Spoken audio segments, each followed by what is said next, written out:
me a while to get everything set up. All good, yeah. But can you hear me? Pretty okay? Yeah, yeah. Uh, cool. All right, we are recording. Today, I'm super pleased to have, and I've known for a long time from Ocean Protocol.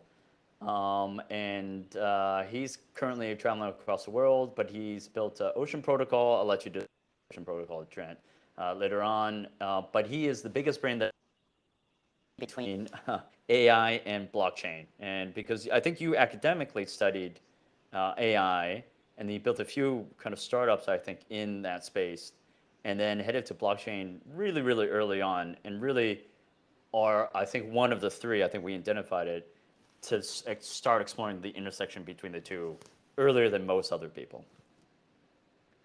Yeah. So first, thanks for having me on, and looking forward to this chat. And yeah, I have been doing AI professionally since the late '90s via two startups and PhD, all mostly around AI for designing computer chips. So, verifying analog circuits, this sort of thing.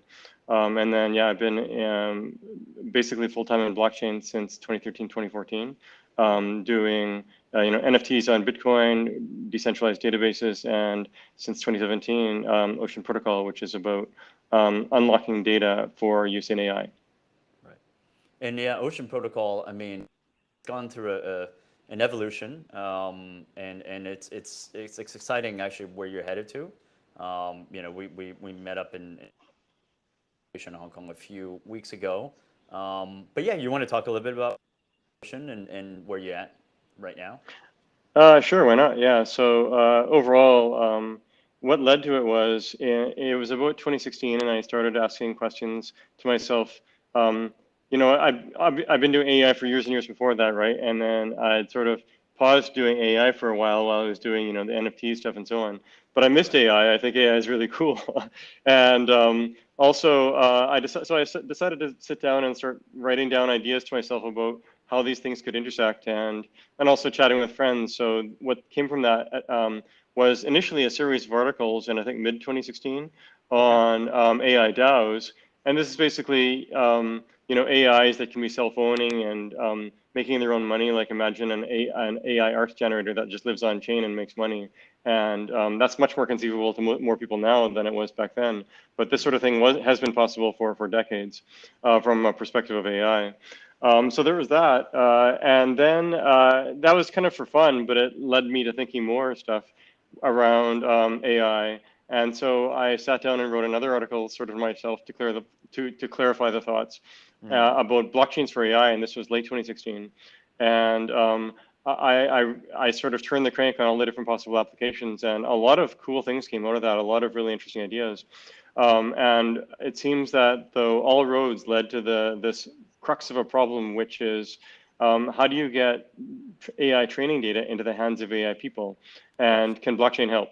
And you can have it for free or share it, but you can also have it for sale. And so the solution to that is decentralized data exchange. Mm. So I realized, okay, should probably start working on this. And of course, we were still working on BigChain at the time, the Right. decentralized database. So I started basically spending time on my own exploring this. And then we actually had BigChain do a prototype using BigChain technology. But bit by bit, this led into Ocean being its own full-fledged project, and then my focus and the focus of the rest of the team too, within a year. So it sort of was this idea that started very small, but quickly gathered momentum, and I've been at it ever since. So yeah, the overall idea then is think of it like a DEX, but Mm. instead of buying and selling just regular tokens, it's to buy and sell tokens for accessing data, right? Right. We call those data tokens. And then then you have to do work to, how do you make it easy to publish these tokens and link them to data? How do you make it easy to consume these tokens to get access to the data itself? And that's really what Ocean is about, the sort of on-ramp of data to become data tokens. Then the DEX around this and wallets, et cetera, for them, can largely leverage DeFi tech. And then the off-ramp is simply consuming the tokens to get the data itself. So that's Right. what Ocean is about. Yeah, I 2017, and you're kind of having me go through memory lane because I was starting my around that time. Mm. And back then at Zeroth, and we were the first AI accelerator, I think, for sure in Asia. I think in Europe, I think somebody else was doing it as well. And and and even then that was like ahead of its time. And then I was like, oh, but you're combining that with blockchain. I was like, okay, you're even more ahead of me. Um, and where do you, so AI's come back. So it kind of had its day, right? Like 2017, 2018, and then COVID hit, and then I think everybody started, going on crypto and metaverse. Why do you think, is it all thanks to OpenAI GPT to popularize everything, or yeah, what explains everything recently? Right. Well, so I think we should separate the hype from the what's Right. actually happening. So Yep. what's actually happening, I mean, AI has, been spawning useful technologies and even spawning fields for decades. It was first conceived of in the 40s or early 50s, depending who you ask. And it's sort of this discipline of computer science that spawns out other computer science disciplines, right? Once things get good enough, at first, database technology was considered AI, but once it got good enough, sort of this thing that just works, then it got called database technology. Same Mm, thing for spreadsheets, same thing for optimization, and many other things. So it's, even machine learning these days, it got good enough by the 2000s that machine learning is, it can be considered a subfield of AI, but it's its own field that, right. you kind of know what you're doing. It's just building, it's basically statistics building models, but a bit fancier, a bit more nonlinear and stuff. So overall, AI has been useful through the years. This is why in the late 90s and the 2000s and early 2010s, I was using AI technologies and, with great success for solving problems in designing and verifying computer chips. And it wasn't just, my work. There was, lots of people out there using it for various fields, everything from, Google search to, Google image search to automated scheduling, et cetera, et cetera, et cetera. So, but, it's had sort of several mini hype cycles Mm, recently. There was one in about 2014, 2015 when it started hitting the mainstream again. It had been kind of quiet for a while. And right. then, and that, sort of faded, like you said, around the time of coronavirus. And then, starting about 9 months ago, it hit a new hype cycle Right. with things like, the automated art image generation like DALL-E, and then the chatbots. And leading the wave with all this has been OpenAI. And, it already hit quite good hype from GPT-3, Mm, which was on the order of a year ago. But then 3.5 with ChatGPT, and then the extra big hype with the release of GPT-4 because it had way better performance numbers. It was way better at solving problems of code. So I think, and it's clearly, useful for things like, software development and marketing and coming up with PowerPoints and web pages and quick prototyping and a bunch of things that were, people had explored that before, 5 years ago, 25 years ago, but it was always kind of janky. The results were never good enough. But finally, the results are good enough. And, that's quite exciting to see, right? So I think, wherever there's hype, there's usually something useful. And in this case, I think the degree of usefulness is, a lot bigger and broader than past degrees of usefulness for AI. In the right. past, it was much more narrow. We were using it in very narrow places for, chip design and others, but it was always more narrow. But I think because, the most recent advances allowed it to do really, really well in Right. text and in visual, that is something that is much easier for the mainstream to interact with. You can do Right. text-based prompts and get results. So yeah, I think a lot of the current hype is well deserved, frankly. So I'll Really? stop there. Okay. Okay. So you think ultimately attention is a good thing, and so the hype is a good thing. I mean, I was thinking about hype as well, and Jan Tomlin, I think to pause, I think ChatGPT development or any type of AI development for the next couple months, right? I don't know if that anywhere, but I guess that was Uh, also a good piece. yeah, I mean, there was more than 100 people who signed it, including some, well-known people like Did you Elon sign Musk it? had signed it. Did you end up Same, signing it? uh, No, and by choice. The reason is the only way that it would have be useful is if everyone stopped, and Right. that would happen on a cold day, on a cold day in hell. It's just not going to happen, right? Because there's too much this is a massive coordination problem, and Right. there's just too much benefit from being the last man standing who hasn't signed. Just like with nuclear arms and stuff too, right? But in this particular case, I do have worries about the danger of the technology, but then, I think you have to be realistic about what you can do, and the best Right. chance is there's maybe things you can do to help slow it down. Even having the letter out might help slow things down, but maybe not. People are trying to do things by getting AI aligned with things like RHLF, basically having tuning the networks in a way that is more aligned with human values and stuff. But this has problems at a narrow level. It has problems because which values should you align to? The values of Christians, the values of Muslims, and every single person has their own specific value system. So beyond some basic stuff, it's really hard. But then that's the idea. They call that AGI control or AI alignment. But the thing is, that at a macro level, to be honest, I don't think it makes any sense at all. And here's why. Imagine if a bunch of ants came to you, 10,000 Right. ants came to you and said, "Dear human, we would like to just fiddle with your brain a little bit so that your values are more aligned with ant values. But don't Right. worry, it's just going to take a minute. It won't hurt at all, just a little bit. So would you ever do that?" And of course, the answer is no. And so what people are missing is that the second that AI becomes smarter than humans, then a minute later, or an hour later, or maybe a year later, it will be vastly smarter than humans. Right. And so it'll just the way that we look at ants, where humans are vastly smarter than ants, AGIs are going to be vastly smarter than humans. And they're not going to be interested in being controlled by humans, and they're going to be very, very hard to control. And ideas Right. to lock them in a box and stuff also aren't going to happen because they're going to find ways to get out, just the way that really great hackers like Kevin Mitnick did social engineering to hack. So this is the big macro level challenge where all the goals around AI safety and AI alignment really fall flat on their face. And this is a scary thing to say, but I think your only chance is, for us to get a competitive substrate. No, So, but yeah, that's actually kind of my conclusion. Someone asked me yesterday, it's like, "Oh, you've been doing AI." I was like, "Okay, all right." I'm not a big brain like you, but it was kind of like, well, what is the logical conclusion? And I was like, I mean, it's basically, I think it's yeah, existential.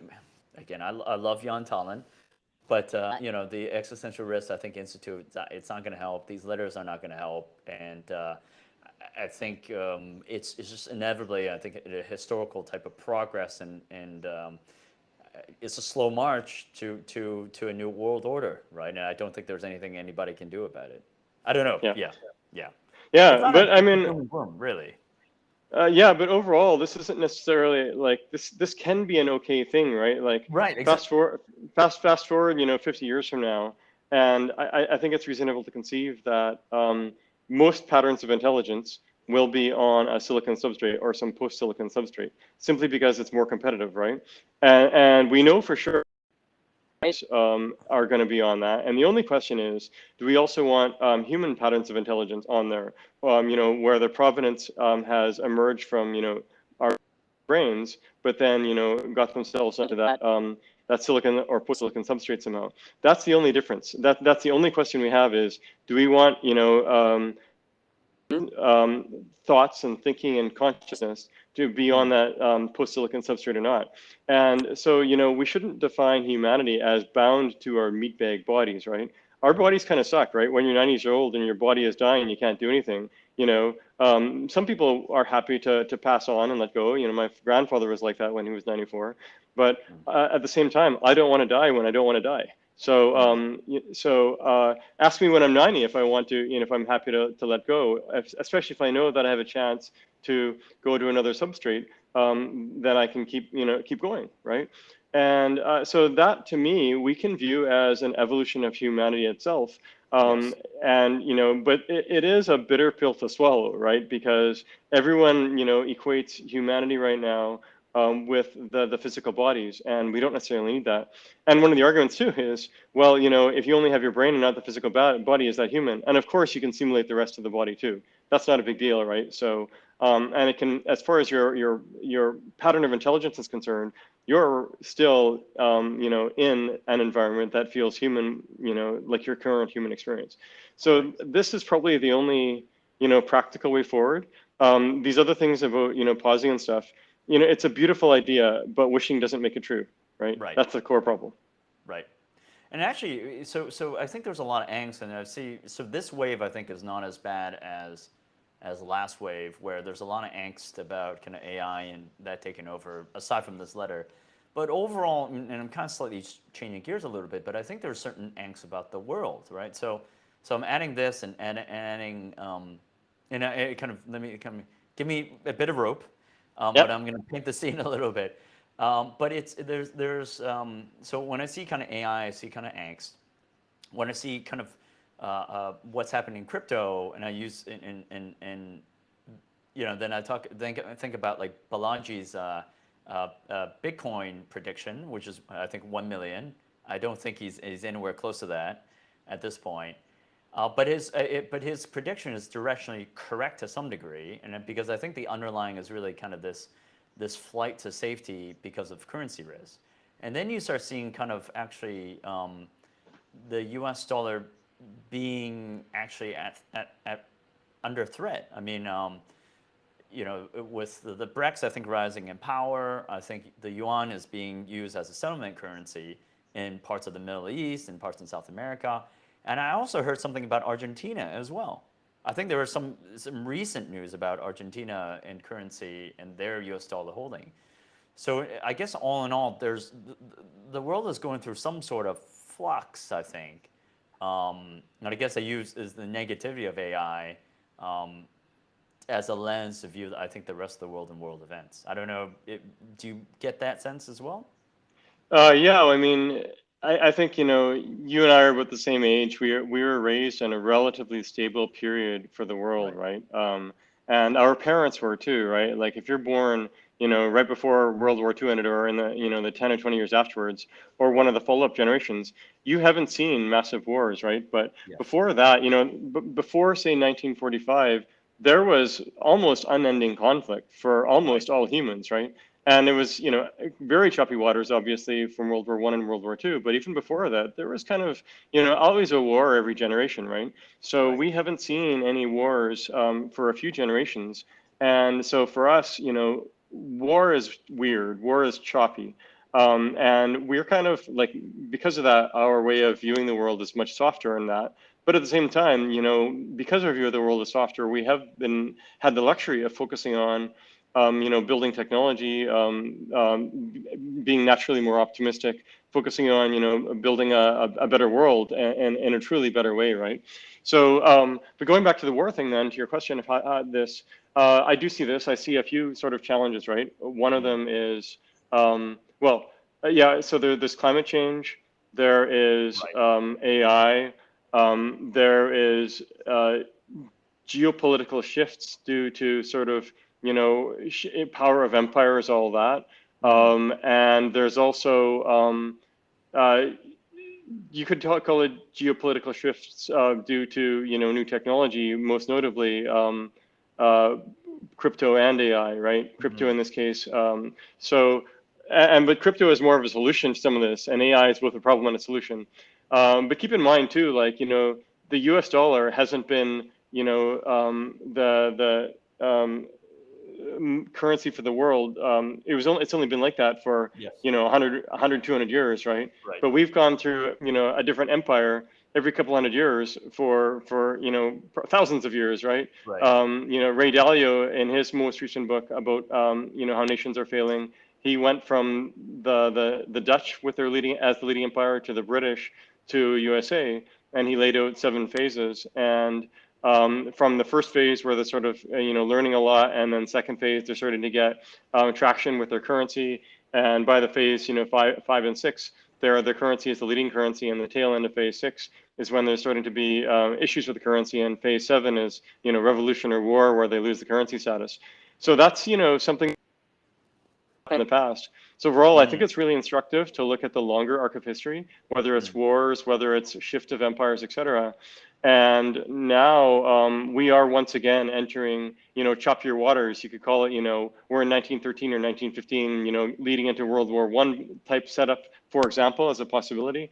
And World War I was sort of a frog boiling the ocean thing. It happened very gradually. People, not really realizing the steps that were happening. In retrospect, it's all obvious, but not when people were in the thick of things. And also, when the Dutch Empire was declining, was it obvious? When the British Empire was declining, was it obvious? It took the British Empire a long time to decline, right? Right. So now I see, to kind of summarize though the state of affairs, we've got the prevailing empire, if you will, which is the USA with this dollar, with this technology. We've got the up and coming China, but then we've also got this third pole, which is sort of the idea of decentralized and open.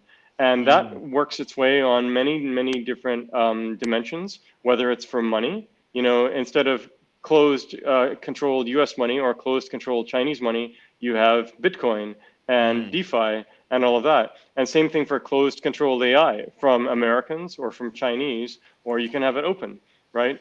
And it's going to happen on other dimensions too. So to me, that's kind of how I like to think about it, as three pillars, rather than the traditional one pillar. Yeah. Yeah. Three different systems. You've got the two kind of closed loop systems or closed end systems, the US and China, and then you've got this kind of decentralized crypto system or empire. Yeah, and it's they all are open loopish in that there's inputs and outputs to the system that are outside the system, but they have the first two have much more top-down control structures. Yes. The U.S. is arguably democratic, although that's changed a lot too. If it was really truly democratic the way that the founding fathers envisioned, it would be much closer towards sort of decentralization and open, right? I mean, democracy, the idea of democracy is to decentralize power, but Yes. with time, this has been corrupted, and especially over the last, a couple decades in America because of super PACs and stuff. And China, of course, is more, blatantly top down.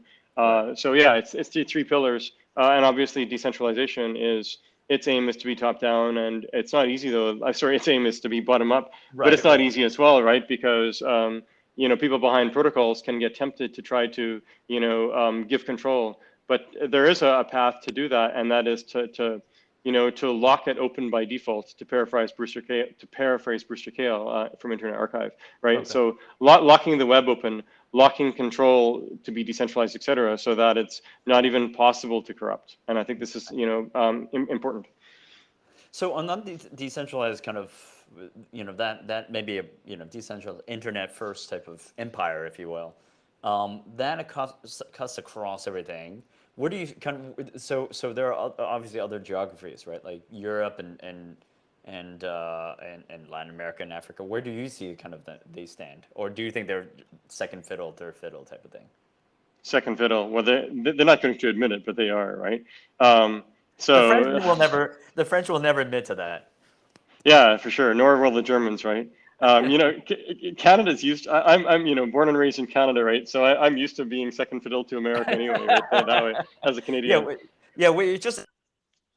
We never went up and just got you as 51st state or something. Yeah. Well, they tried a couple times, and I think both times the Canadians managed to and burn down the White House. So we think it's pretty funny. But so like if you think about it, right, like the war in Ukraine, right? There's a good argument to be where that's framed, where Ukraine is simply a proxy for USA fighting China, and now it's roping in more and more of Europe via NATO, et cetera, right? And we're starting to see signs of that in Taiwan too, and China has stated its intent, so that's simply a matter of time too, right?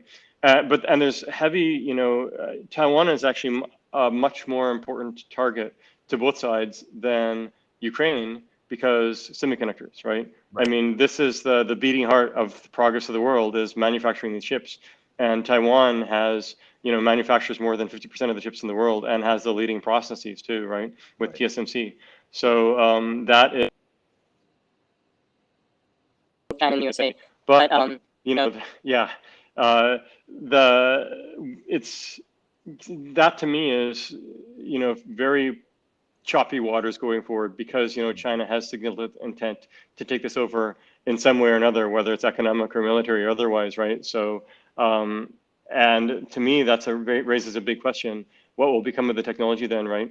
So others have picked up on this. So TSMC is trying to build plants in America, in Texas. Right. Intel, Intel and others are getting subsidies from the U.S. government to build more fabs again in the USA, but they're kind of behind, so it's really a race against time. Yeah. And then besides TSMC, important entity is ASML, which is makes the equipment to make the fabs, and they're based out of Netherlands. They're Dutch, right?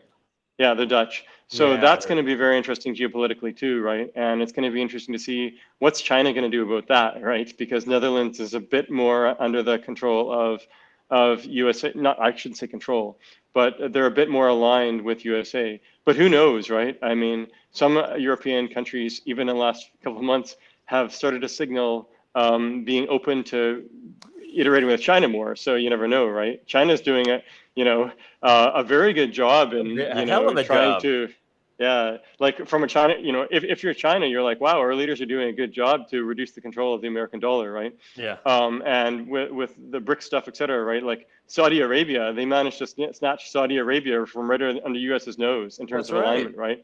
That was, to me, a turning point. I think international politics and diplomacy, right? Like, I think China suddenly just leveled up, right? And you heard, I think in a 2-week, 3-week span, they were striking deals with everybody. I was just like, where did they suddenly level up on? I mean, I think there's an answer, and that is, I forget the exact quote, but it's something along the lines of, when there's chaos, it's the best time to strike, right? There's opportunity arises. So there's a bit more chaos than usual in U.S. financial markets, thanks to these banks failing, Silvergate, et cetera, and, weakening of the dollar. So it's going in and twisting the knife, right? And, got in as a proxy, but as a patsy in a sense, to help it twist the knife. So definitely, anything between China and Russia, they're settling on the yuan. I saw a stat yesterday that it's now something like 70% of the settlements are now with the yuan or the ruble between China and Russia. But then with that, like you said, all these other countries too, Saudi Arabia, and then Saudi Arabia's bitter enemy, Iran, also signed a deal with China. That's right. I know. Right? So basically, they've managed to sign up a lot of the Middle East, and then more in South America too. Argentina, I don't know if anything's been signed there, but the thing you mentioned recently was, it turns out, so Argentina, they've been in a rough financial shape for decades, right? And averaging 100% inflation for decades. And it's very, very, the government has been trying very hard to get more US dollars into their system. So they have very tight controls to make that happen, to try to make that happen. With only moderate success, there's this underground gray market for buying and selling US dollars in Argentina. I was just there for 6 weeks, in November, December, right? So I learned a lot about it. And with this, they're trying very hard to control. They actually they have an official exchange rate, but then the exchange rate for the unofficial dollar is like double. So people are incentivized to basically sneak U.S. dollars in, because then they can get double the money to buy goods with Argentinian pesos in Argentina. And so that's actually happening via Western Union and crypto and other things. And crypto is quite prevalent, of course, then in Argentina. But it's overall a big part of the challenge is that the government keeps printing money, and then and they're allocating that printed money inefficiently. And in this inefficient allocation of capital, that means that the buying power of the Argentinian peso is going down, right? The government keeps blaming the shopkeepers. They keep saying, hey, shopkeepers, stop raising your prices. You're causing problems. But everyone sees through that, of course. and it's ultimately the challenge for the government. And with this, then, what's happened more recently is because there's been a squeeze on the supply of US dollars that they have going in Yeah. Argentina, Right. they have actually, some government agency, I forget if it's a central bank or whatever, has been, well, basically they've been dipping into all the savings accounts of our Argentinian banks themselves. So Yeah. if you're an Argentinian holding US dollars in your Argentinian bank account, the Argentinian government basically literally took it out of the bank account and has been using that. And they basically spent all of it. It was something like $5.6 Yeah. billion. Exactly. You're right. I saw So that tweet. Yeah. yeah, yeah. So what that means is, and they ran out of that. So there's zero of that left. So now the Argentinian government is like, crap, what do we do now? Yeah. And I know yesterday they basically just said, okay, bank holiday, nothing's happening, because they've been scrambling over the weekend. So I don't know what's going to happen next, but they basically sort of lied and cheated a little bit to try to get, that money. Well, they basically took the depositors' money. That's all Right. gone. So now what do they do, right? Do they, Yeah. print a lot more money more extremely, or what, right? So it's going to be and there is a history of defaults within Argentina as well as South America generally. So we'll see what happens. But while I mentioned it was 100% inflation in Argentina on average, and it's been 100%, almost exactly 100% for a few years now. There's been some years where it's been 10,000%, right? And then other years where it's virtually zero. So we might have one of those 10,000% years just so that they can get their way through. We don't know, right? And yeah, I guess we'll see. So the next, 1 month, 1 year in Argentina is going to be extremely interesting. Yeah, so Yeah. we'll see what Okay. happens. Yeah. Geez. Yeah. I just saw that as well. So I'm not quite sure what will happen. Yeah. So I think to summarize, I think I liked your comment about like this. I guess in my head, visually, I'm just trying to think: is it is the Chinese closed-end system, closed loop system? I guess they're open loop to all, but you know what I mean. It's a system, the U.S. system. There's a decentralized internet system, and I just don't know whether that kind of cuts across, or is in a separate kind of system in and of itself. And then that I think explains some of. Essentially, we're now going into a multipolar world. Maybe there won't. But the fact is, we are relatively moving away from the U.S. as a dominant power, and which is why I think that explains some of the angst. Right? It's just unfamiliar territory in that regard. Yeah. Yeah, for sure. There's angst. I mean, there's angst geopolitically, there's angst in AI, there's angst in climate, right? I mean, climate was the urgent Oh thing yeah. up until like 4 years ago. And then, I guess we had the coronavirus stuff for a while, but then coming out of that, climate kind of got forgotten because the geopolitics stuff had gotten really bad with inflation and all that. And then more recently, the AI stuff. So we've got all three layered on top of each other, but there is sort of an order of operations, right? It's geopolitical and AI in the near term, and then climate and after that. But we have to be working on all three, right? And in terms of these three pillars, USA, China, and open/decentralized. Mm, They're not quite the same. Open/decentralized doesn't have land right now, right. and it doesn't have weapons, right? And it doesn't have official citizens, right? Right. And this makes it weaker and stronger because it's just different, right? And where will things head? There's quite a few possible scenarios. One is where it's maybe the West, maybe the East figures it out and leverages crypto. I mean, obviously China's doing that already for its central bank digital currency, and Yeah. USA is kind of heading that way too, which is sort of basically like a privacy nightmare and a control nightmare, right? It's sort of 1984 on steroids. But it could also, things could change around too, where the USA or some other government figures out how to get really economically strong from crypto and big. Mm, And there's an opportunity that way. But if not, then crypto could form the exit. But you still need land, and you still need to have defense mm, somehow. So and there's different projects for that, but those are all very small right now. So we'll see, right? But I think ultimately what people really need when it comes to geopolitics is the optionality of exit, right? mm, China offers that in a soft way. USA offers that in a medium way. But both of them are tightening up the ability to exit a lot, and they're trying to lock you into their monetary systems, et cetera, right? So, and crypto is, having an uphill battle with fighting right now, but there's bright spots too, right? It was a very dark battle in USA for the last year, where USA was really clamping down, especially with SEC. But they were, massively overstepping. And just last week, Gary Gensler was, put on the stand, basically questioned, cross-examined very heavily from others in Congress, from Congress, and he was really, called out. So that's really heartening to see that, the U.S. Congress is basically saying, hey, this is actually hurting our competitive position. We need to think about this differently, right? Because in Okay. the past, the USA I was didn't very watch that open. one. I didn't watch that Yeah. one. Okay. It's Oh, last it's week? fascinating. Okay. Yeah, it was fascinating. Yeah, Gary Gensler, basically trying to answer to the Congress and doing a very bad job at it, right? Like, he was asked point blank 5 times in a row, is Ether security? And he hemmed and hawed and never gave a straight answer at all, Really? as an Oh. example. But there was a lot more than that too. So, but this actually is a bright spot because it shows that the USA has a potential path to heal itself by Yes. leveraging, its 3 arms of power, right? Including the courts, including Congress, right?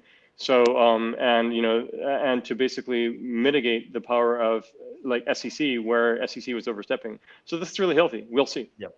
Yep. Yeah. Actually, Coinbase, I think is either I think they filed or are filing a lawsuit against the SEC. Really, not as a kind of communication tool, Yep. right? Well, Again, both. Yeah, communications, but like the courts have real power in USA, right? Like yeah. they were devised as one of these 3 pillars of power, and from the very earliest days of USA. So I think it was so Coinbase used suing SEC not only as communication but as a literal direct use of the way that power in USA works and functions. So SEC has to respond, otherwise they're breaking the law, and a lot of people in SEC could go to could go to jail, like judges just ordering them to go to jail, right? So of course, we'll see what happens because there's always backroom politics here too. Sure. But that is, the courts are stepping up in a healthy way. It's Yeah. really great to see. Yeah, someone shared it with me. I thought it's kind of long overdue, and I just thought that was a really wise move. It forces clarity on the regulations, right? What exactly is the SEC standing for, right? Yeah, for sure. Cool. Well, it is almost time, so thank you for your time, and we'll talk later. Cool. Yeah, it's been fun. Thanks.